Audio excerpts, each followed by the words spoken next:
مزاح کے معنی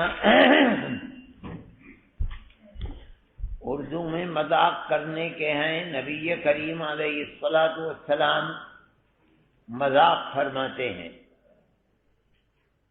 مذاق فرمانا عام طریقے پر مذاق کرنے والے کی اہمیت اور اس کی عظمت کے خلاف سمجھا جاتا ہے،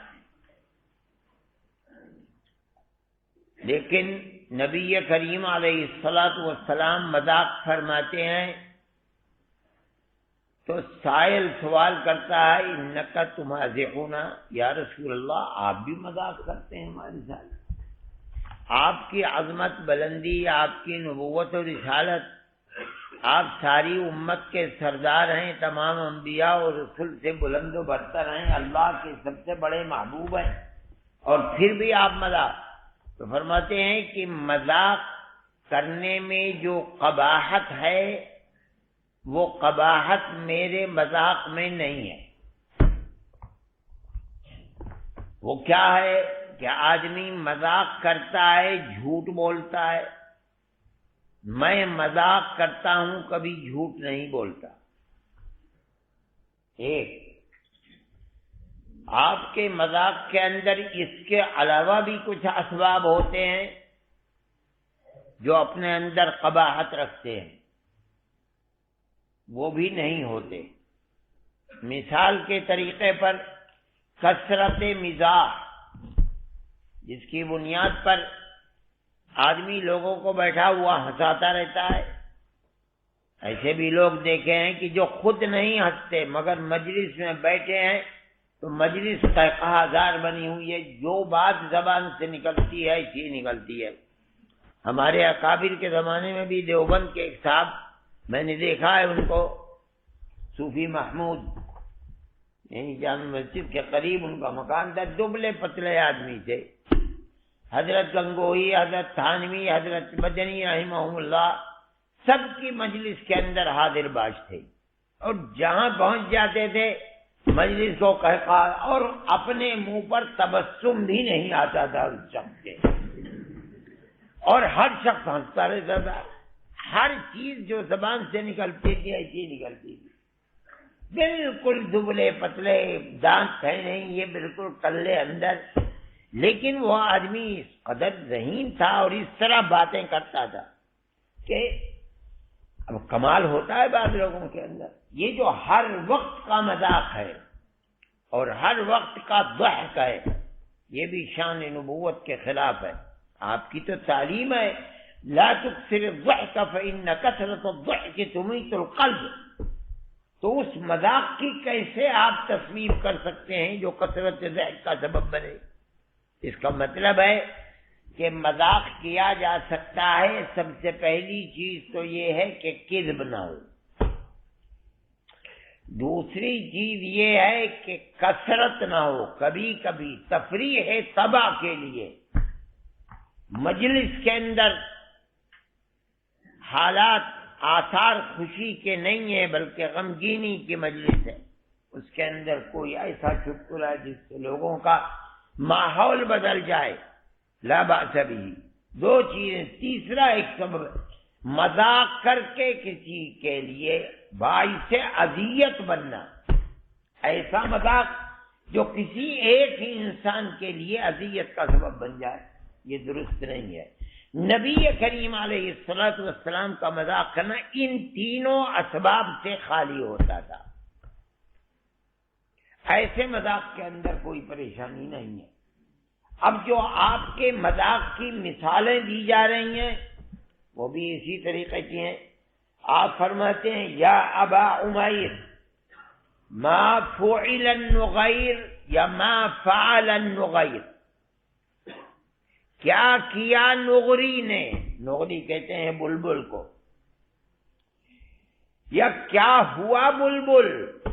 ما فعل النغیر، یہ ایک بلبل پلا ہوا تھا گھر میں، یہ اس سے کھیلا کرتے تھے. وہ بلبل مر گیا، بچہ چھوٹا سا. اب بلبل مر گیا تو اسے پریشانی ہوئی، تو اس کا تو کھیل تھا۔ نبی کریم علیہ الصلوۃ والسلام جا رہے ہیں تو کہا کیا یا ابا عمیر کیا ہوا کیا ہوا ما فعل النغیر، داغ مفارقت دے گیا، مر گیا، کہاں گیا؟ آپ یہ فرمایا کرتے تھے ظاہر ہے کہ اس بچے سے یہ کہنا یہ مذاقی کی بنیاد پر تھا، تفریح طبع، یا ذل اذنین، دو کانوں والے، ساری دنیا دو کانوں والی ہے، جھوٹ نہیں ہے اس کے اندر۔ ہم نے دیکھا حضرت رحمت اللہ علیہ کو غصہ آتا تھا، بچہ مار کے سر دونوں کانوں کے بیچ میں کر دوں گا، اور دونوں کانوں کے بیچ میں تو ہوتا ہی ہے، بچہ سمجھا بڑا غصہ آ رہا ہے جب بری۔ تو مذاق کے اندر بھی جھوٹ نہیں، یہ نہیں کہ کچوبر نکال دوں گا، بھرتا بنا ڈالوں گا، نہیں، یہ سب واحد باتیں، جھوٹ ہے، کیا بنا دوں گا؟ فرماتے ہیں ہاں ٹھیک ہے، تم چاہتے ہو کہ تمہیں کسی جانور، کوئی ناقہ، کوئی سواری مل جائے، جی سواری ہی کا مطالبہ، کوئی دلوا دیجئے سواری، یعنی مطلب یہ میں چلا جاؤں پھر واپس کر دوں گا۔ تو آپ نے فرمایا انی حاملک علی ولد ناقۃ، ناقہ کے بچے پر، یا رسول اللہ میں بچے پر، ہو سکتا موٹا تازہ ہو، بڑے ہی اونٹ کا اٹھانا مشکل ہوتا، بچہ کیا اٹھائے گا؟ فرمایا تو ناقہ تو جب دے گی بچے، وہ چاہے کتنا ہی بڑا ہی بل ہو جائے، ہوگا تو ناقہ ہی کا بچہ۔ یعنی بات کے اندر یہ تین اسباب اذیت، اگر کوئی اور بھی سبب اذیت نکل آئے گا وہ بھی اسی بنیاد کے اوپر باہر جائے گا۔ اباحت جہاں ہے، کذب نہ ہو، کثرت نہ ہو، اذیت نہ ہو، مذاق کے اندر کوئی حرج نہیں ہے، تفریح طبع کے لیے۔ جی باب ما جاء في المراء وبه قال حدثنا عقبة بن ابراهيم العمي البصري قال حدثنا ابي بديل قال اخبرني سعد بن رجب الليثي عن انس بن مالك رضي الله تعالى عنه انه قال قال رسول الله صلى الله عليه وسلم من ترك الكذب فهو كافر بني له في ارض الجنة ومن ترك المراء فهو محق بني له في وسطها ومن حتى خلقه بني له في اعلاها. هذا حديث حسن لا نعرفه الا من حديث سلفة ولا يقبل الا من سلفة وكان عن انس رضي الله تعالى عنه وعنه وبه قال حدثنا قتادة بن الفضل الكوفي قال حدثنا ابو بكر بن عياش عن ابن وهب بن منبه عن ابي عن ابن عباس رضي الله تعالى عنهما وعنه انه قال قال رسول الله صلى الله عليه وسلم كفى بك اثما ان لا تزال مخافرا. هذا حديث غريب لا نعرفه مثل هذا الا من هذا الوجه. وبه قال حدثنا اياس بن ايوب البغدادي قال حدثنا محمد عن ليث وهو ابن ابي سليم عن الملك عن كلمه عن ابن عباس رضي الله تعالى عنهما عن النبي صلى الله عليه وسلم قال لا تنادي اخاك ولا تمازحه ولا تعيب موعدا فتخلفه. هذا حديث غريب لا نعرفه الا من هذا الوجه. باب ما جاء فی المراء، المراء عام طریقے پر معنی میں ہے الجدال کے، روایات اسی کے اندر آتی ہیں، لیکن جو روایت کے کلمات آ رہے ہیں اس کے اندر ایک اور چیز بھی نکلتی ہے۔ آپ فرماتے ہیں کہ اگر آدمی جھوٹ بول رہا ہے، اور جھوٹ تو بہت بری چیز ہے، کبیرہ ہے، نبی کریم علیہ الصلوۃ والسلام کو خواب کے اندر معذبین کو دکھلایا گیا، ان میں ایک معذب وہ بھی ہے جس کے کندھے کو کاٹا جا رہا ہے، ادھر سے پھر ادھر آ گیا، ادھر سے کاٹا تو ادھر کا ٹھیک ہو گیا، پھر ادھر سے ادھر آ گیا تو ادھر کا ٹھیک ہو گیا۔ کیا ہے؟ کاذب تھا، کہ اتنا بڑا گناہ ہے۔ فرماتے ہیں اگر کوئی انسان جھوٹ بولنے کا ارادہ کر رہا ہے یا جھوٹ بولتا تھا اور اس نے توبہ کر لی کہ اے اللہ اب نہیں کروں گا، گناہ معاف فرما دے، تو بنی لہ فی ربض الجنت، اس کے لیے جو گھر بنے گا وہ جنت کے کنارے پر بنے گا۔ ربض کا مفہوم کنارہ، بعض حضرات کہتے ہیں کنارہ بھی کنارے کا خارجی حصہ، یقیناً گھر بنا مگر جنت کے کنارے پر یا کنارے کے متصل باہر بنا ہے عمل صالح، لیکن ایسا عمل صالح نہیں ہے کہ جنت کے اندر یا جنت کے وسط میں بن جاتا ہے، مگر جہنم سے تو آزاد ہو گیا، لیکن اتنا بڑا عمل صالح نہیں ہے کہ اس کی بنیاد پر جنت کا مستحق ہو جائے۔ اب فرماتے ہیں من ترک المراء، مراء کا مفہوم کیا ہے؟ محدثین فرماتے ہیں هو الاعتراض على کلام الغیر، کسی دوسرے کے کلام پر اعتراض کرنا، اما فی اللفظ، دیکھو تو مجھ سے بحث کرنے کے لیے چلے آئے، انہیں تو پتہ ہی نہیں کہ یہ لفظ کیسے ہے، خباثت کہہ رہے ہیں، دیکھو تو اسے پتہ ہی نہیں، اور بحث مجھ سے، میں اتنا بڑا عالم اور تمہیں یہ بھی پتہ نہیں کہ خباثت لفظ ہے یا خباثت ہے، اور مجھ سے بحث کرنے چلے آئے۔ اعتراض علی لفظ، یعنی لفظ نفس سے لفظ غلط ہے جو تم بول رہے ہو، وہ اما فی المعنی، تم جو لفظ بول کر کے جو معنی لے رہے ہو غلط، تمہیں پتہ ہی نہیں کہ اس لفظ کے معنی کیا ہے۔ الاعتراض على کلام الغیر اما فی اللفظ و اما فی المعنی و اما فی قصد التکلم، قصد دیکھو تو کس طرح بول رہا ہے، بولنے کا بھی کوئی سلیقہ ہوتا ہے، تم بول رہے تو دیکھو تو اپنے میں بھائی آئینہ دکھلاؤ انہیں۔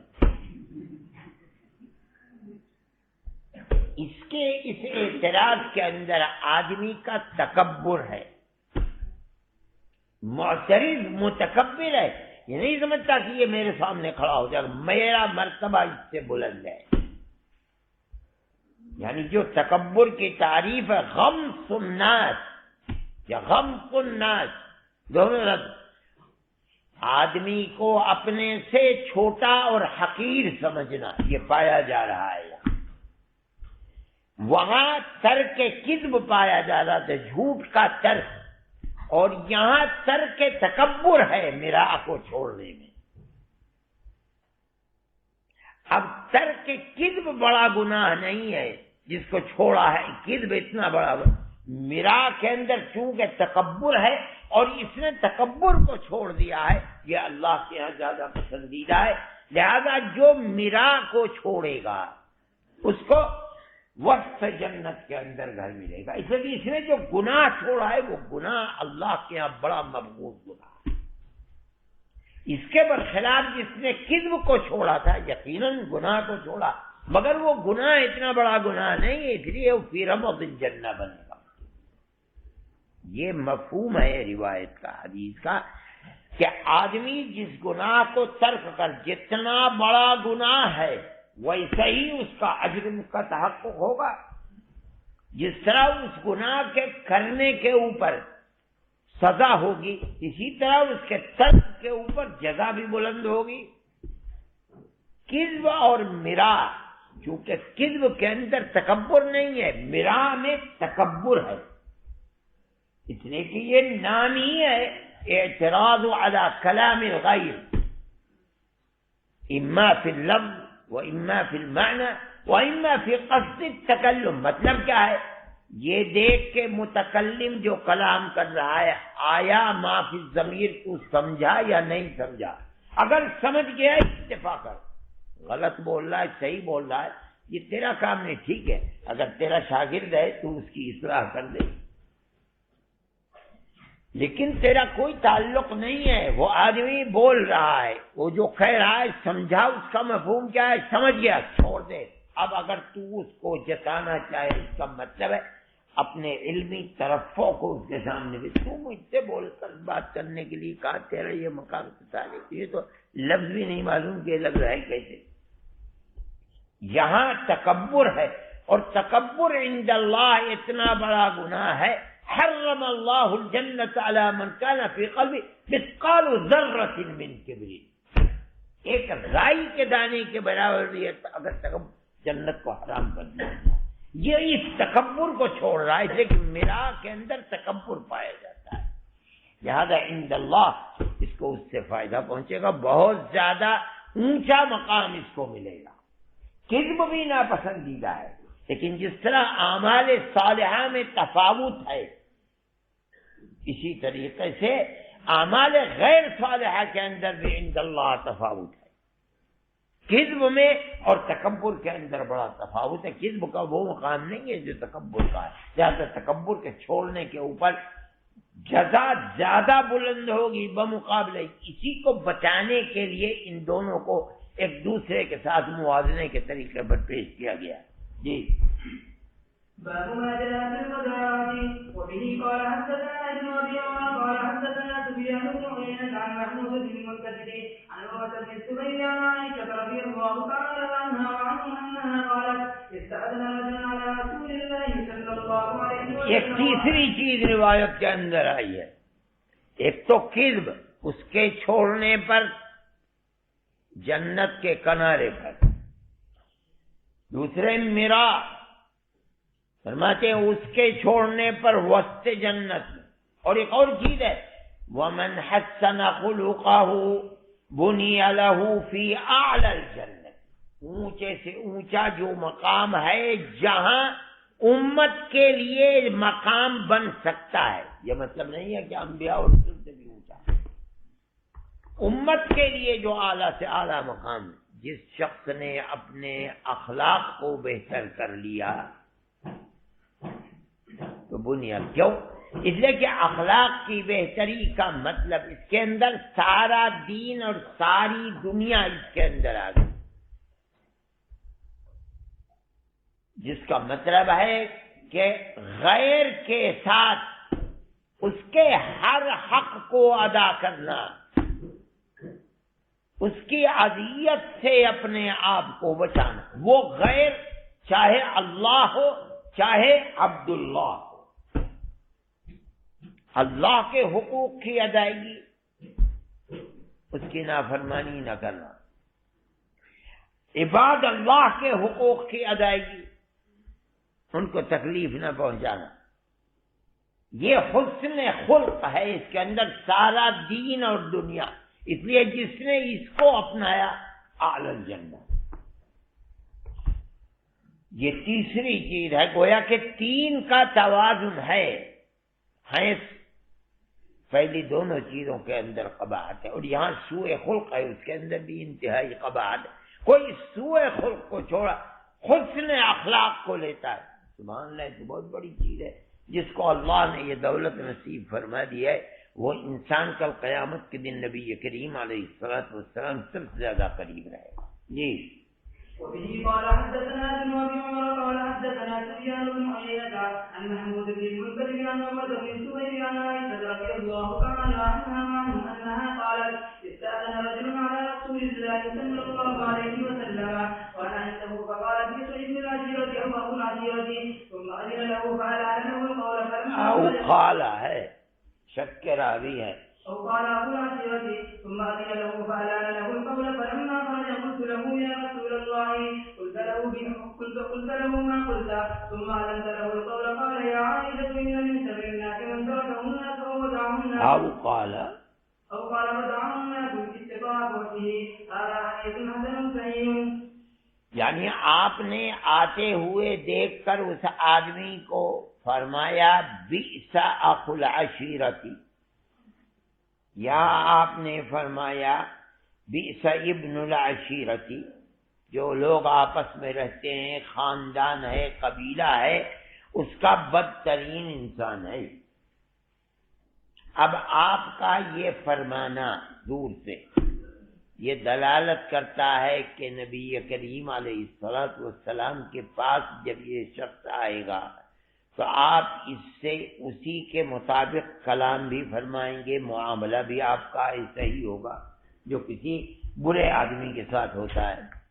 لیکن جب وہ آیا تو علان لہ القول، بات بڑی نرم آپ نے اس سے فرمائی۔ آپ کے اس کلام کے اندر جو آپ نے دیکھ کر فرمایا تھا، آپ کے اس معاملے کے اندر جو قریب آنے کے بعد آپ نے اس کے ساتھ معاملہ فرمایا ہے، ان دونوں میں تطبیق نہیں ہے۔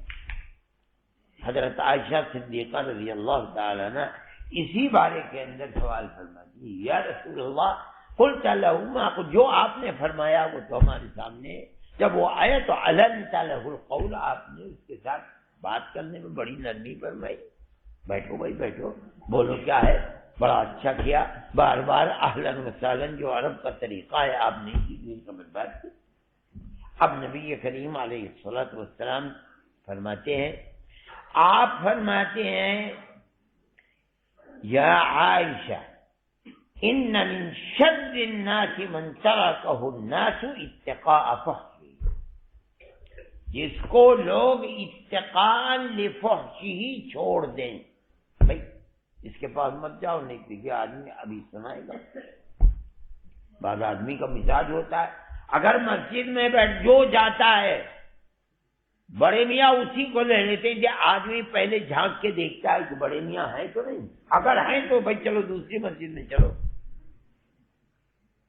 بعض آدمی کا مزاج ہے۔ آپ فرماتے ہیں جس آدمی کے فحش گوئی سے آدمی بچنے کے لیے بھائی چھوڑ دو، اس سے مت ملو، وہ من شر الناس ای عند اللہ ہے۔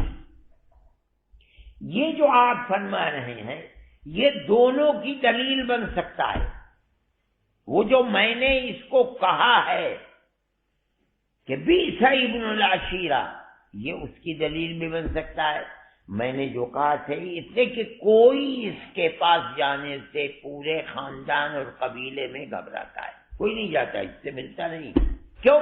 اتقاء، جو گیا اس کے ساتھ یہ بذاعت لسانی سے پیش آتا ہے، برا بھلا کہتا ہے، گالم گلوچ کرتا ہے۔ میں نے اس لیے کہا تھا یہ میرے جو میں نے کہا ہے اس کی دلیل ہے، میں نے سچ کہا، اور یہ حضرت عائشہ صدیقہ رضی اللہ تعالی عنہا کو جو استبعاد ہوا اس کا بھی جواب ہو سکتا ہے کہ عائشہ میں اگر اس کے ساتھ سخت کلامی کرتا اور مان لو کہ پھر یہ میرے بھائی میں محمد کے پاس نہیں جاؤں گا، میں تو ایک دفعہ گیا تھا، اللہ اکبر، انہوں نے تو سارا کچا چٹا میرا کھول کے رکھ دیا، میں نے تو اب تاجیہ کرے میں کبھی نہیں جاؤں گا۔ اس کا مطلب ہے کہ اس نے مجھ کو چھوڑ دیا اتقاء فحشی، اور اصول یہ ہے کہ من شر الناس وہ آدمی ہے کہ جس کو وضعہ الناس اتقاء فحشی۔ کیا تم یہ چاہتی ہو کہ العیاذ باللہ میں اپنے آپ کو من شر الناس ثابت کر دوں؟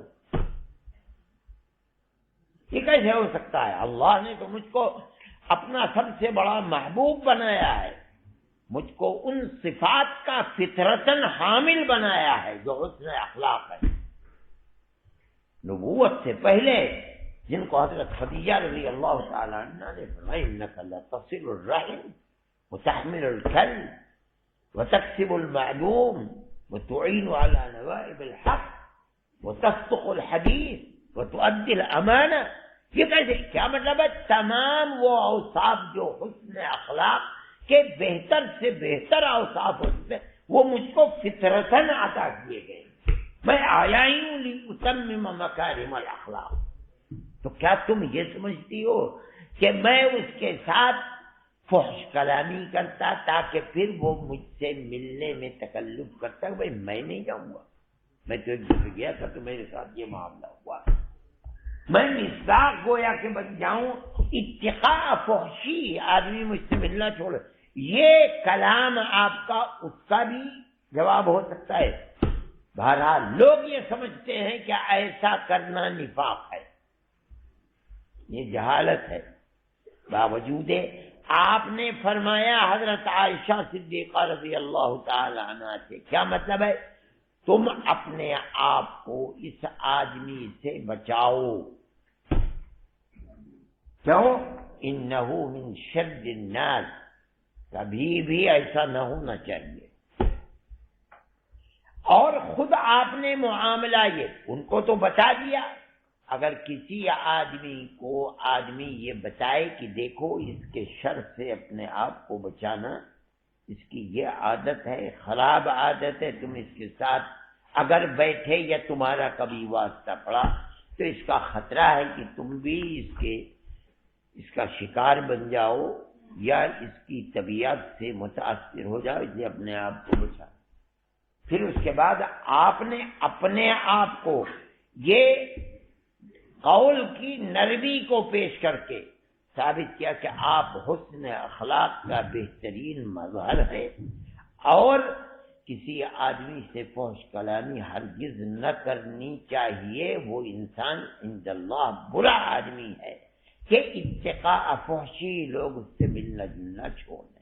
یہ دونوں کے اندر تطبیق کی یہ شکل ہوگی، یہ سمجھنا کہ بھئی میں تو ایک ہی طرح کا جسے برا سمجھتا ہوں اس کے ساتھ برا معاملہ، یہ بیوقوفی کی بات ہے، یہ دین نہیں ہے، بلکہ ایک تو وہ چیز ہے جو اس کے اندر کمزوری ہے، آدمی اپنے آپ کو بچائے، اپنے ملنے جلنے والوں کے سامنے اظہار کر دینا کہ تم بھی پھنس مت جانا، اس میں کوئی قباحت نہیں ہے۔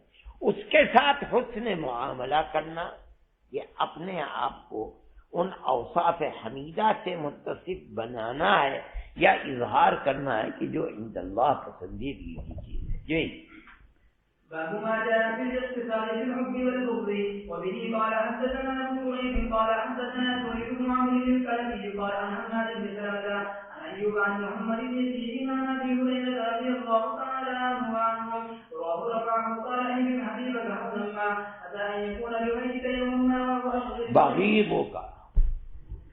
بغيضك يوما ما احبب حبيبك هونا ما عسى ان يكون بغيضك يوما ما جی عسى ان يكون بغيضك يوما ما وارد بغيرك هونا ما بغيض وابغض بغيضك هونا ما عسى ان يكون حبيبك يوما ما هذا حديث غريب لا نعرفه بهذا الاسناد الا من هذا الوجه وقد روي هذا الحديث عن ايوب رضي الله تعالى عنه باسناد غير هذا ورواه الحسن بن ابي جعفر وهو حديث ضعيف ايضا باسناد له عن علي رضي الله تعالى عنه عن النبي صلى الله عليه وسلم والصحيح هذا عن علي رضي الله تعالى عنه موقوف۔ مطلب ہے کہ انسان کے اندر انتہا پسندی نہیں ہونی چاہیے، جس سے تعلق ہے تو معاملہ دانت کاٹی روٹی کا کہتے ہیں، لقمہ لیا، آدھا لقمہ کھایا، آدھا دوسرے کے منہ میں دے دیا، اب معاملات بدل گئے۔ ہو سکتا ہے کہ کل کو تعلقات کی خرابی ہو جائے تو اب دشمنی درمیان میں کھڑی ہو گئی، تو فرماتے نہیں، جب کسی سے تعلقات ہوں تو ایک پیمانہ رکھنا چاہیے۔ بڑی عجیب و غریب نصیحت ہے، ہر چیز کا اگر کسی سے حسن تعلق ہے تو بھی ایک پیمانہ رکھو، اس سے زیادہ نہیں، ورنہ پریشانی ہوگی۔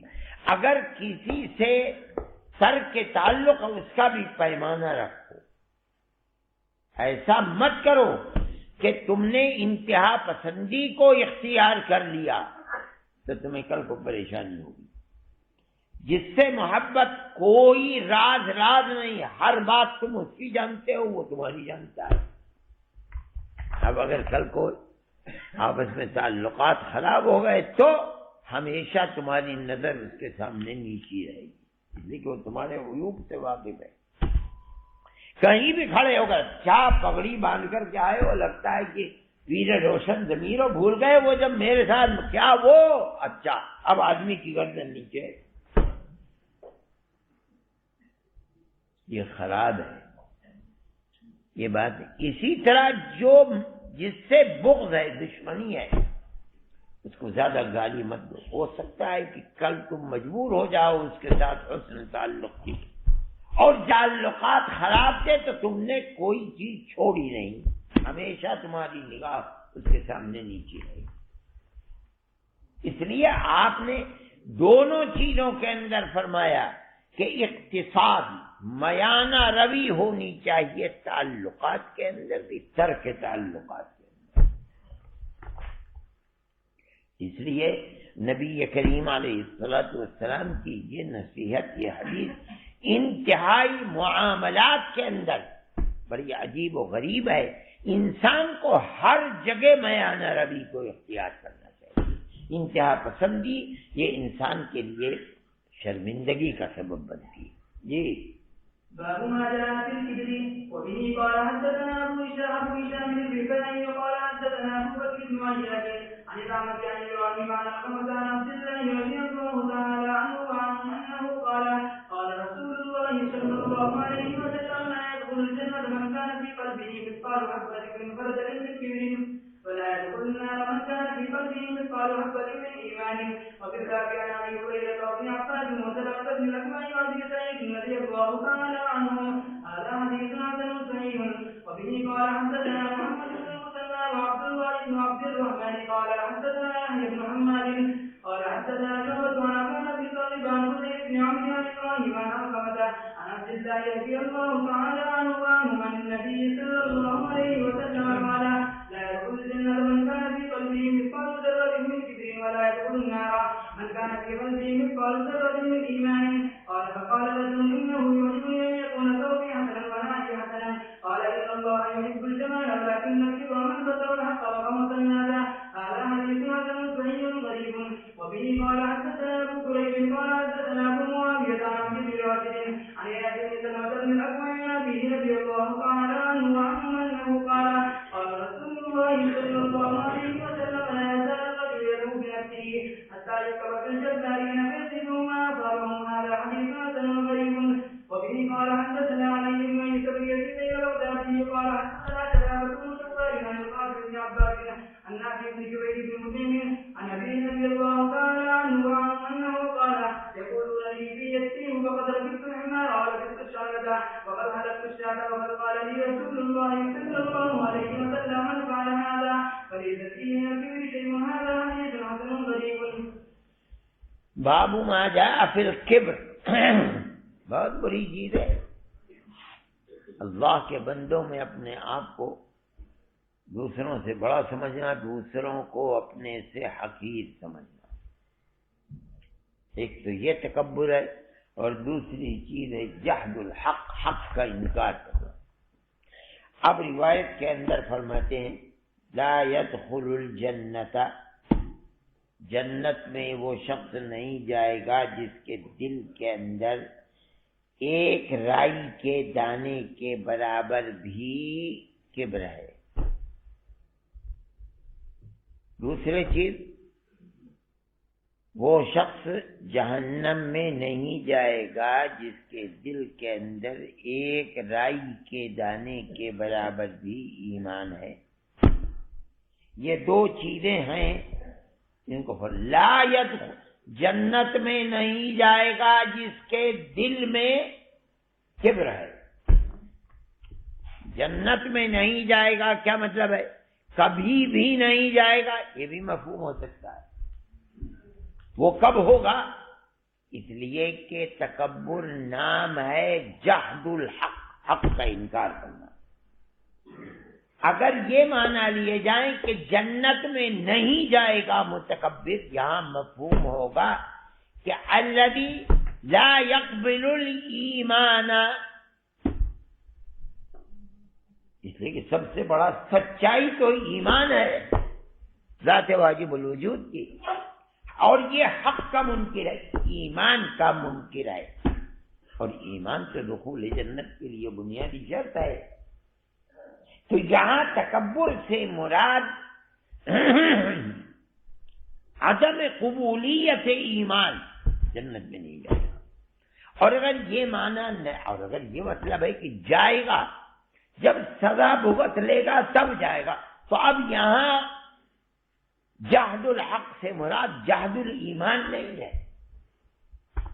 آدمی کہتا ہے کہ نماز پڑھو، اچھا ہمیں نماز کی تلقین کرنے کے لیے آئے ہو، دارالعلوم سے فارغ ہو کر کے ساری زندگی تو تمہارا باپ ہمارے یہاں دربانی کرتا رہا، تمہارے پڑھنے کا خرچہ ہم دیتے رہے، اور آج پڑھ کے آئے ہو تو ہم ہی کو سبق بھی دے رہے ہو، ہماری بلی ہم ہی کو میاؤں۔ اچھا یہ جہد الحق ہے مگر جہد الایمان نہیں ہے۔ یہاں اس وقت تک نہیں جائے گا جب تک سزا نہ بھگت لے، یا اللہ کی رحمت اس کے غضب پر بھاری ہو جائے اور ابتداء والے ہی کے اندر اللہ اس کو معاف فرما دے۔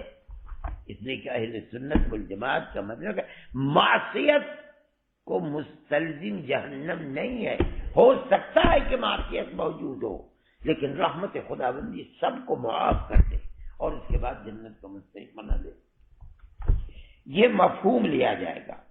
دوسری روایت کے اندر یا رسول اللہ آپ تو فرماتے ہیں کہ جس کے دل میں تکبر ہے وہ جنت میں نہیں جائے گا۔ ہر آدمی یہ چاہتا ہے کہ میرے کپڑے سب سے بہترین ہوں، میرا جوتا سب سے بہتر ہے۔ فرمایا یہ تکبر کا مفہوم نہیں ہے کہ آدمی کا لباس اچھا ہوئے، جوتا اچھا ہوئے، ٹوپی اچھی ہو۔ مفہوم تکبر کا ہے بطر الناس، بطر الحق وغمس الناس، غمس الناس بطر الحق، حق کا انکار کرنا، لوگوں کو اپنے سے ذلیل سمجھنا، یہ علامات تکبر ہے۔ کپڑے کا اچھا پہننا یا لباس کا اچھا پہننا اس کو تکبر نہیں کہا جاتا۔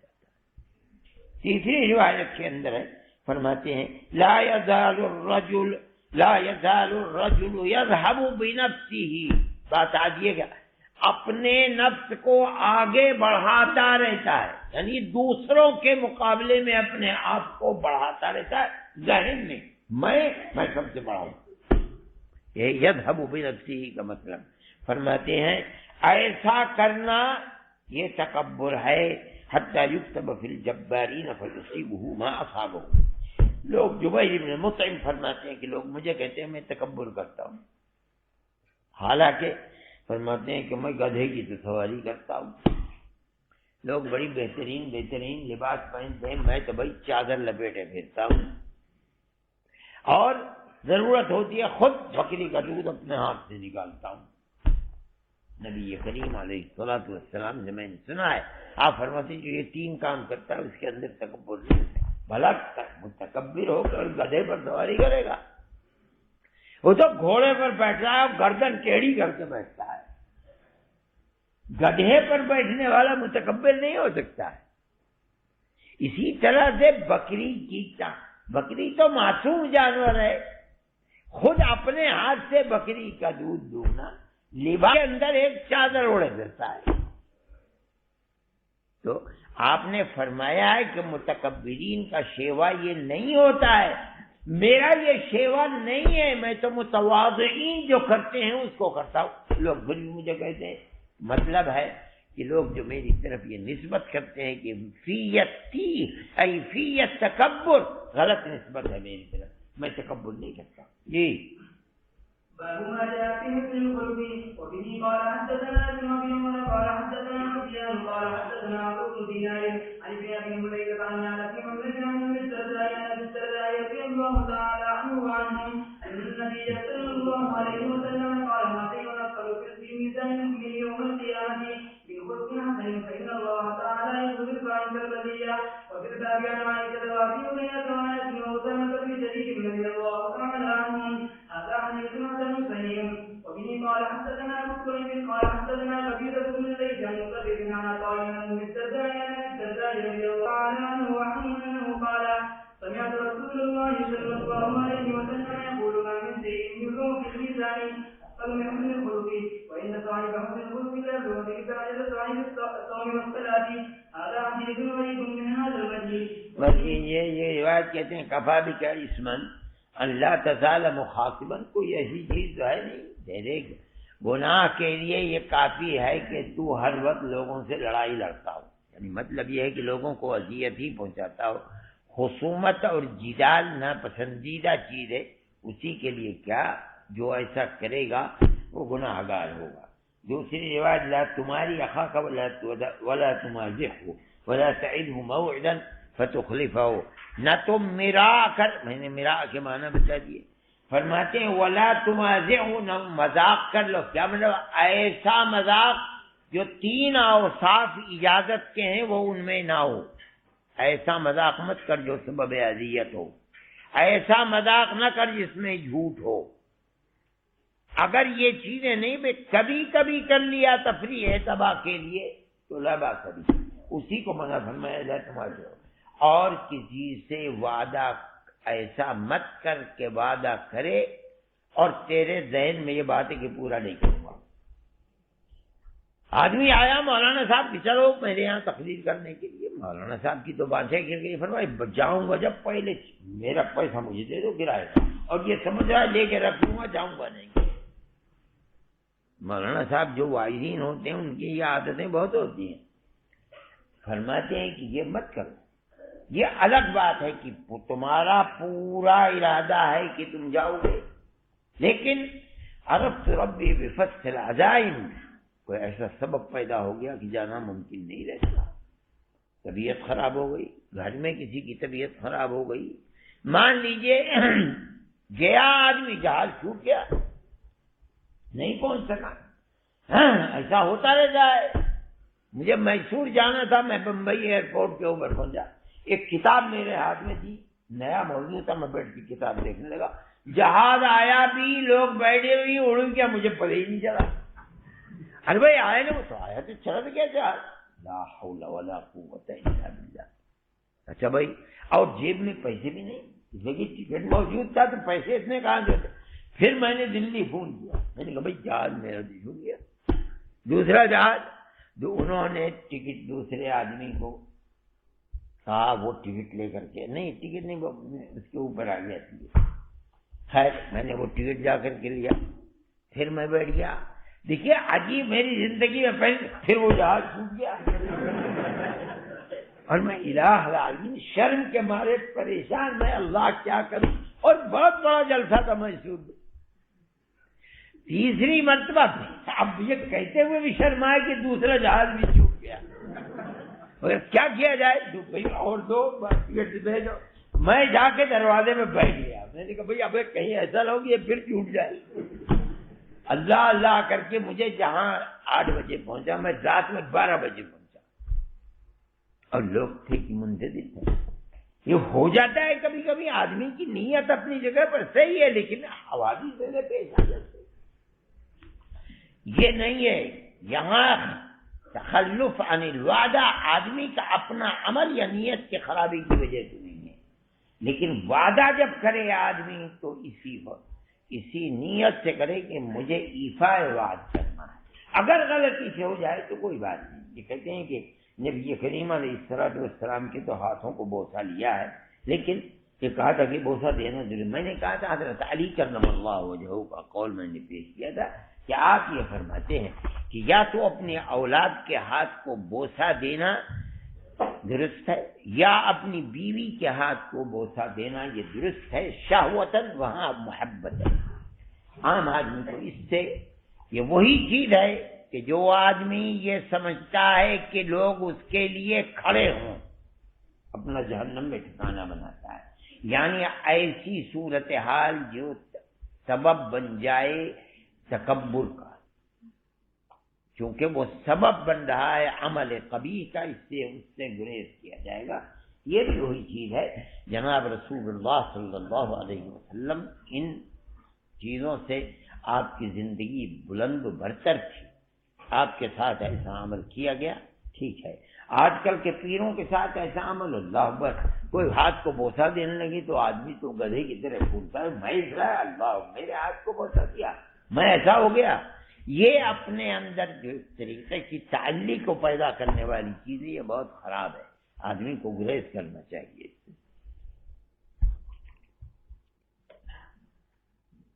وعدے کا پورا کرنا واجب ہے یا مستحب ہے؟ وہ چیز کی جس سے منع کیا گیا ہے وہ مستحب نہیں ہوگا۔ نبی کریم وعدے کو پورا، اس لیے کہ تم دوسرے کو دھوکہ یہ تو کذب ہے، اور کذب جو ہے اگر پہلے سے نیت ہے تو کذب تو اور کبیرے کبائر ہے۔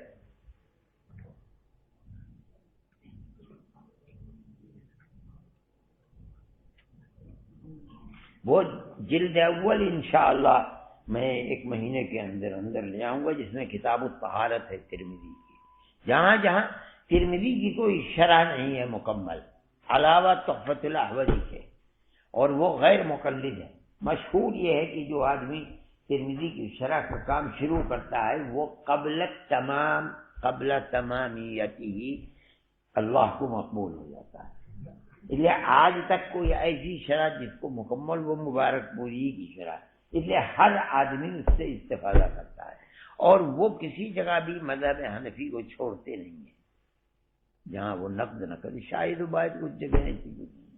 میں نے پہلے دن سے یہ ارادہ کیا تھا کہ اللہ نے اگر مجھے زندگی دی اور ممکن ہوا تو جہاں جہاں کلام کیا ہے انہوں نے، کوئی نئی چیز نہیں، اپنے اکابر نے جو لکھا ہے بدل المجہود کے اندر، اعلیٰ السنن کے اندر، یہ اسی طریقے پر حضرت شاہ صاحب نے لکھا ہے فیض الباری کے اندر جو نقل ہوا ہے ان سے، یا حضرت گنگوہی رحمۃ اللہ نے کوکب کے اندر، جہاں جہاں لکھا ہے بس صرف اسی کو پیش کریں گے تاکہ آدمی جو مطالعہ کر رہا ہے استاد، اس کو ورق گردانی نہ کرنی پڑے، ہر چیز وہاں مل جائے۔ اس کے اوپر 3-4 سال سے کام چل رہا، بلکہ شاید 5 سال ہو گئے ہوں گے مکمل تقریباً۔ مولانا اس کو سنتے ہیں روزانہ، نعمت اللہ صاحب جو یہاں اختصار کو کہتے ہیں وہاں اختصار کر دیتے ہیں، یہاں اور چیز ہوتی ہے اس کو پیش کر دیتے ہیں۔